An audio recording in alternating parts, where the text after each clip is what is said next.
Hi, I'm Sue Hutton. Why are the first 6 projects in the Competent Communicator Award programme so significant?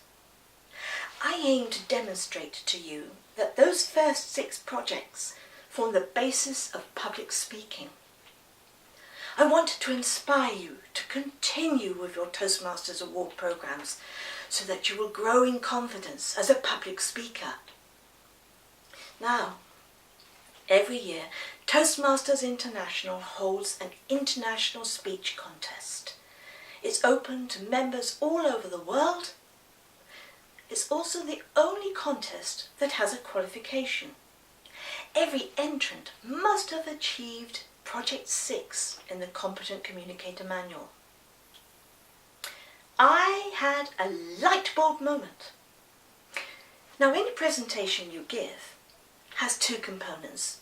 There's what you say, which is the content, your message, and there's how you say it. The first 6 speeches of the Competent Communicator programme are designed to help you say it. Broadly, speeches 1 to 3 deal with speech construction, and speeches 4 to 6 deal with speech delivery. So let's take a slightly closer look at each of these projects. Project 1, the icebreaker. Tell a personal story.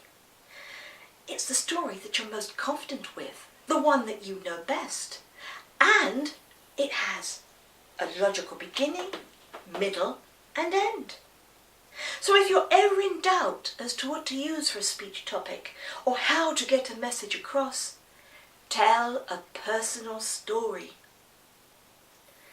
Project 2, organise your speech.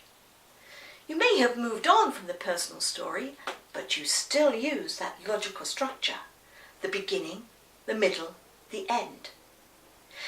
At the beginning, you use a strong opening statement and tell the audience what it is that you want to say, the message that you want to get across.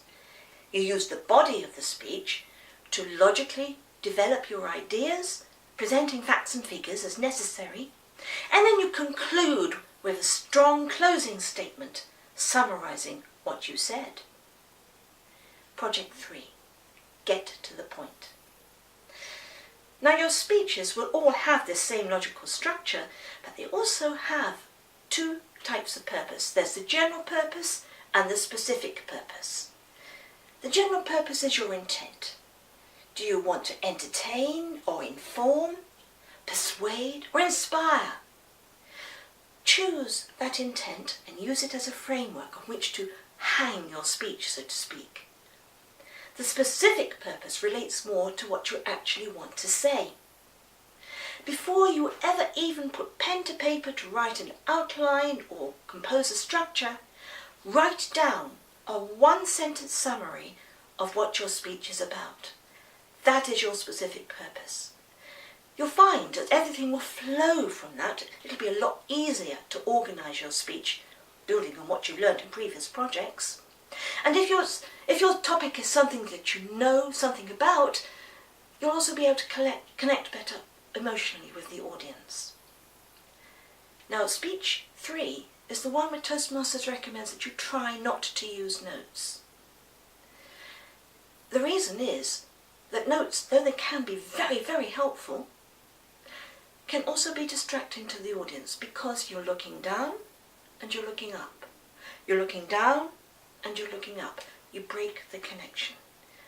So try, if possible, not to use notes, but that also means you've got to rehearse beforehand. Project 4, how to say it. I consider this to be transitional between projects 1 to 3 and projects 5 to 6. Project 4 is about using language, words, vocabulary, grammar to make your speech come more alive. The best advice that I read was to write your words by ear. We've all seen people reading written speeches. Does it have the same impact? Is it someone's having a conversation with you? No. So use techniques such as triads, that means groups of 3, metaphors, similes, alliteration, and words with sounds and meaning that make your speech and language come alive. Project 5. Your body speaks. There is absolutely nothing wrong with standing still. Smile. Draw your audience in. Look at your audience. If you're going to move, make sure it has a specific purpose. We've all seen people who shuffle from one foot to the other, or who walk up and down like this, looking at the ground. What does that tell you about the speaker and what they're trying to say?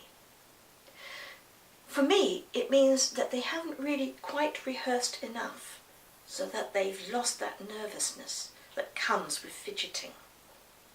That's where rehearsal comes in very important. And finally, Project 6, vocal variety. You don't have to be loud, but you do need to project to be heard at the back of the room. You can be loud and you can be soft. You can raise your voice like this, particularly if you're asking a question, or you can bring your voice down like this, particularly if you want to make a serious point. You can speed up. You can become more excited. Change the rate at which you say your words, particularly if you're getting passionate about something, and then you can bring it all down to a calmer level. Use silence. Pauses are extremely effective at attracting an audience's attention. And match your voice to the words you use. So many words are onomatopoeic. That means their meaning is conveyed through their sound. So those are the 6 projects in the Communicator Manual, the Competent Communicator Manual, the first 6. Master them and you will have the foundations of public speaking. 6 speeches may not make you a world public speaking champion, but it will make you a memorable speaker.